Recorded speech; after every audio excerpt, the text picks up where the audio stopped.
bro, lo pernah dihina sampai sakit hati? Atau mungkin dilabeli dengan sebutan yang bikin hati lo panas? Jangan salah bro, ini ada beberapa kata yang sering dianggap sebagai hinaan, tapi kalau lo bijaksana menanggapinya, justru bisa jadi kekuatan, bisa bikin lo jadi lebih kuat, dan jadi faktor yang bikin lo disukai sama banyak cewek. Pertama, kata jones atau jomblo ngenes. Media dan lingkungan kita seolah-olah menggambarkan kalau status jomblo gak punya pacar, itu sebagai hal yang menyedihkan. Padahal bro, jadi jomblo karena lo punya prioritas lain yang lebih penting, itu jauh lebih keren daripada lo punya pacar, tapi jadi budak cinta, atau terjebak dalam hubungan toksik. Dan di mata cewek, pria berkualitas, berkelas, tapi memilih untuk jomblo, itu jauh lebih keren, misterius, dibandingkan playboy kampung, buaya darat, atau badut yang jadi budak ceweknya. Apalagi buat lo yang masih sekolah, masih kuliah, atau masih awal-awal kerja, gak perlu galau sama status jomblo, gak perlu buru-buru cari pacar, cuma gara-gara dikatain jones di tongkrongan. Fokus sama target-target hidup lo. Kalau ketemu pasangan berkualitas, sepaham, bagus. Tapi kalau belum ketemu, gak perlu galau.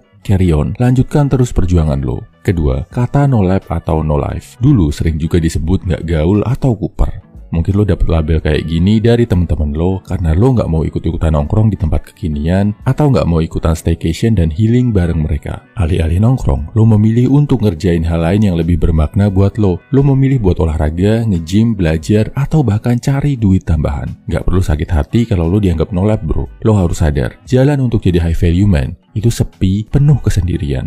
Tapi nanti, lo akan berterima kasih sama diri lo yang memilih untuk sendiri dan terus berjuang, selagi yang lain santai-santai dan terbuai kenikmatan. Saat pada akhirnya, sebutan no life ini justru bisa bikin lo punya karya besar. Saat itu jugalah lo sadar, kalau cewek jauh lebih kagum sama cowok yang punya tujuan hidup daripada sama cowok yang cuma bisa mikir senang-senang. Ketiga, kata deso atau kampungan. Mungkin karena lo datang dari daerah, kata hinaan itu pernah terucap. Kadang bikin lo insecure dan gak nyaman, tapi jangan khawatir bro, gak perlu minder dengan status lo sebagai putra daerah. Justru lo harus bangga menyandang status itu. Banyak pria-pria luar biasa yang lahir di kota kecil. Contohnya Cristiano Ronaldo yang besar di desa Santo Parish, atau mantan Presiden Soeharto yang lahir di desa Kemusuk. Lo justru harus bangga bro sama daerah asal lo. Dan masyarakat kota yang sering mengolok-olok dengan kata deso atau kampungan, justru sebetulnya bisa belajar lebih banyak tentang tata krama, tenggang rasa, dan keharmonisan hidup di desa. Tunjukin kalau lo tetap bisa menjaga nilai-nilai luhur dari daerah lo,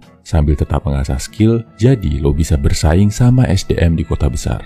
Cowok yang punya tata krama, ngerti sama budaya daerahnya, dan bisa survive di kota besar. Ini justru contoh gentleman yang sejati bro. Kesimpulannya, gak perlu down kalau lo pernah disebut sebagai jones, no life, atau deso. Yakini bro, lo itu memang mengambil jalan yang beda sama banyak orang. Dan lo juga punya tujuan hidup yang beda dari kebanyakan temen lo. Mungkin sekarang, lo masih dihina, masih berjuang sendirian.